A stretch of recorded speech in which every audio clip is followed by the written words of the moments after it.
পরের প্রসঙ্গ, এটা আজকে সকালের বক্তব্য। বিএনপি এক্সপার্ট, কনস্টিটিউশন এক্সপার্ট কাম ইন্ডিয়ান রিপ্রেজেন্টেটিভ, রয়ের রিপ্রেজেন্টেটিভ সালাউদ্দিন আজকে কামান ডাকছেন সকালবেলাতে। এই রিপোর্টটা ছাপা হয়েছে যুগান্তর পত্রিকায়। হেডলাইন হলো, প্রধান উপদেষ্টা তার বক্তব্য থেকে সরে যেতে পারেন না। সাংঘাতিক অভিযোগ। খুব ঝেড়ে কাশছেন আসলে। বলতে গেলে সে ইউনূস সাহেবকে শাসাইছে। সে ধরে নিয়েছে যে ইউনূস সাহেব তার বক্তব্য থেকে তার সরে যাচ্ছেন। তার বক্তব্য মানে জুলাই সনদে যা লেখা আছে সেখান থেকে সরে যাচ্ছে। ভিতরে রিপোর্টে আছে যেটা আসলে সার কথা তা বলছে প্রথমেই।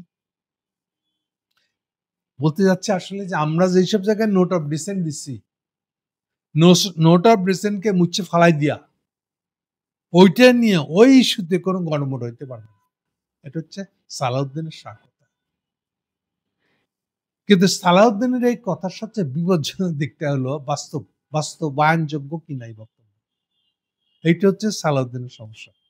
যেমন ওই একই কথা আবার, যে আপনি গণভোটেও দিবেন, আবার গণভোটের ভিতরে নোট অফ ডিসেন্টটা রিফ্লেক্ট করে, তা ঘটাবেন কেমনে? কারণ প্রস্তাবটার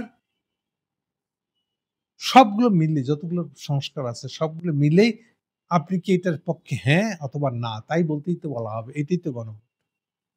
এখন ওই প্রস্তাব প্রত্যেকটা আলাদা আলাদা প্রস্তাবের ক্ষেত্রে এই যে প্রায় 18টার তর্ক আছে তার ভিতরে। 18টা প্রথমটাকে নিয়েও যদি তার ভিতরকার আবার সাব ইস্যুতে তর্ক কি আছে বিএনপির সঙ্গে জামাতে, বিএনপি কোথায় নোট অফ ডিসেন্ট দিছে, এইটা যদি রিফ্লেক্ট করাইতে হয় গণভোটে, তাহলে এই যে 18টা ইস্যু নিয়ে বিতর্ক আছে, তাহলে 18টা গণভোট হইতে হবে। আমি 18টাতে হ্যাঁ না ভোট দিয়ে বলে যেতে হবে। এটা কি প্র্যাকটিক্যাল সম্ভব? উত্তর হচ্ছে সম্ভব না। 18টা গণভোট হইতে পারবে না। আর যদি লিগ্যাল তর্কের দিক থেকে বলি, লিগ্যাল তর্কটা অনেক ইম্পর্টেন্ট। লিগ্যাল তর্কটা হচ্ছে যে আপনারা পলিটিক্যাল পার্টিগুলা মিলে আপনারা ধরে নিবেন না আপনারা সবগুলো পলিটিক্যাল পার্টি মিলে বা একটা পলিটিক্যাল পার্টি হলো একলাই রাজা। আপনারা যেটা বলবেন সেটাই বাংলাদেশের সব মানুষের মতামত। না, এটা আপনারা কেউ ক্লেম করতে পারেন না। তাহলে একটা পথ হচ্ছে যে আপনারা পলিটিক্যাল পার্টিগুলা মিলে যেই বিষয়ে একমত, সেটা আর গণভোট হওয়ার দরকার নাই। এইটুকু আমরা আগাইতে পারি। আর যেকোনো ইস্যুতে আপনার পলিটিক্যাল পার্টি যে নোট অফ ডিসেন্ট মারাইতে দিছে। নোট অফ ডিসেন্ট মানেই হলো এটা ডিসাইড করে পাবলিক হাতে ছেড়ে দেন। এইবার পাবলিক হাতে যখন ছেড়ে দিবেন তখন আর আপনি ওটাতে নোট অফ ডিসেন্ট দিছিলেন কি দেন নাই, কিছুতে আসে। আপনাদের এখতিয়ার তো শেষ, আপনারা তো নিজেদের মধ্যে মিটাইতে পারেন না। সো এটা পাবলিক হাতে ছেড়ে দেন যে এই ইস্যুতে পাবলিকের মতামতটা কি, হ্যাঁ না না। এটা পাবলিকে যেদিক বলবে সেদিকে। সো কাজে নোট অফ ডিসেন্ট নিয়ে কোনো গণভোট হয় না। গণভোট হয় মূল প্রস্তাবটা কি ছিল, মূল প্রস্তাবের পক্ষে ডাইরেক্ট পাবলিক হ্যাঁ অথবা না ভোট দেবে। আপনি বিএনপি কোনটা পছন্দ করেন কি পছন্দ করেন না, এইটার পক্ষে হ্যাঁ না ভোট দেওয়া না, এটা হয় না তো আসলে। তাহলে তো প্রত্যেকের পার্টির জন্য একটা করে হ্যাঁ না ভোট বানাইতে হবে, যাতে 100টা গণভোটও হতো লাগবে। কাজেই নোট অফ ডিসেন্ট নিয়ে কোনো গণভোট হয় না। এটা হচ্ছে কনস্টিটিউশনাল আর্গুমেন্ট, লজিক্যাল বা লিগ্যাল আর্গুমেন্ট। তাহলে লিগ্যাল আর্গুমেন্টের দিকটা আপনি খেয়াল করছেন না। উনি বারে বারে দাবি করছেন, সালাউদ্দিন সাহেব বারে বারে দাবি করতেছেন যে আমরা যেগুলা নোট অফ ডিসেন্ট দিয়ে রাখছি এগুলাকে ইউনূস সাহেব উপেক্ষা করতে পারবেন না। এটা হচ্ছে ওনার সার কথা। ওনার আগাম ধারণা হয়ে গেছে এই যে সম্ভাব্য ১৫ তারিখে উনি যে প্রস্তাবটা করবেন ইউনূস সাহেব, সেখানে উনি এই নোট অফ ডিসেন্ট গুলা ঝেড়ে ফেলাই দিবেন, আমাদের আপত্তিগুলা ঝেড়ে ফেলাই দিবেন। এখন ইউনূস সাহেবকে উনি বিপদে ফেলাইতে চান এই কথা বলে। এই জন্য বলতেছে নোট অফ ডিসেন্ট ছাড়া গণভোট আয়োজন করার কোনো বিষয়ে ঐক্যমত্য কমিশনের আলোচনাই হয় নাই। বুঝছেন এবার কথা? নোট অফ ডিসেন্ট ছাড়া কোনো গণভোট আয়োজন করা যাবে না। নোট অফ ডিসেন্ট সহ গণভোট আয়োজন করা যায় কি করে? এটা কি প্র্যাকটিক্যালি পসিবল? ১ নম্বর প্রশ্ন। ২ নম্বর প্রশ্ন হচ্ছে যা গণভোটের কাছে যাবে, পাবলিকের কাছে চলে যাবে। এইটা নিয়ে আপনার কি মতামত ছিল? কিচ্ছু এসে যায় না। এটা শুনতে তো পাবলিক বাধ্য না। আপনি আপনার ক্যাম্পেইনে মানুষের কাছে বুঝান, ভাই আমার এটা মতামত, আপনারা যেন অমুকের পক্ষে হ্যাঁ বা নাতে ভোট দেন। আপনি আপনারটা পার্সু করবেন।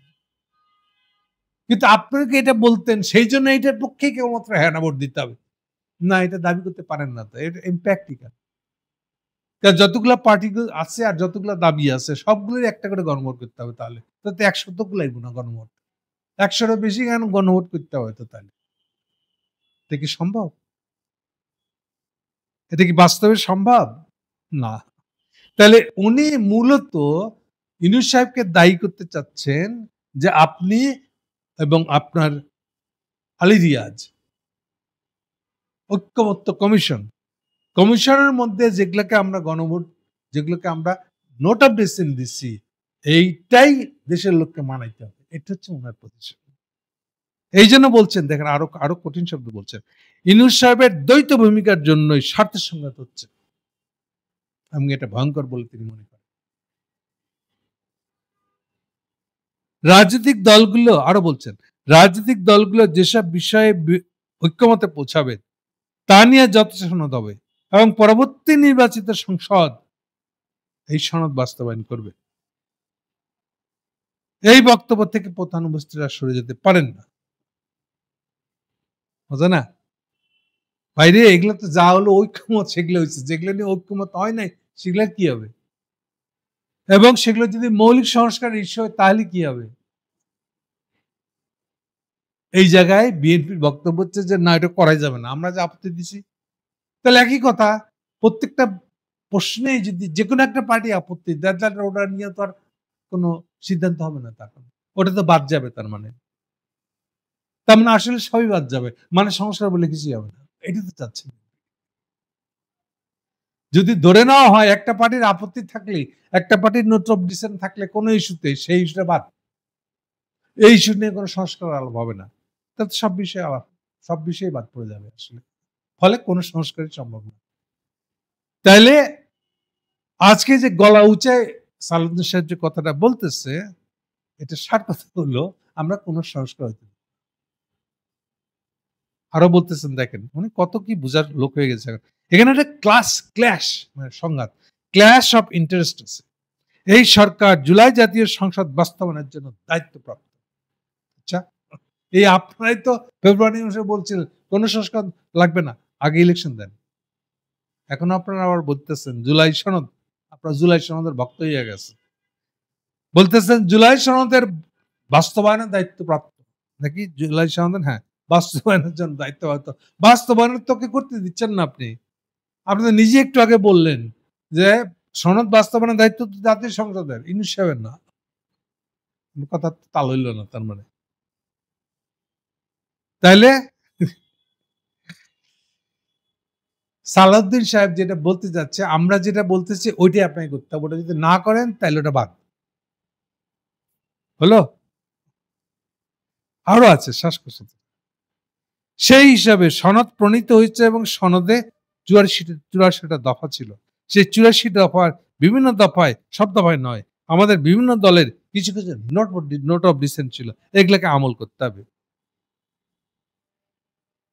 এগুলো মারাত্মক নোট অফ ডিসেন্ট আমাদের। বুঝছেন? যেগুলোতে উনারা নোট অফ ডিসেন্ট সেগুলো নিয়ে কোনো আলোচনা হইতে পারবে না। সুতরাং বুঝতেই পারতেছেন ওনার ইউনূস সাহেবকে একটা কমপ্লিট থ্রেটের উপরে রাখছেন এবং সার কথা হলো যে কোনো ধরনের জুলাই সনদ উনি করতে দিবেন না। Thank you.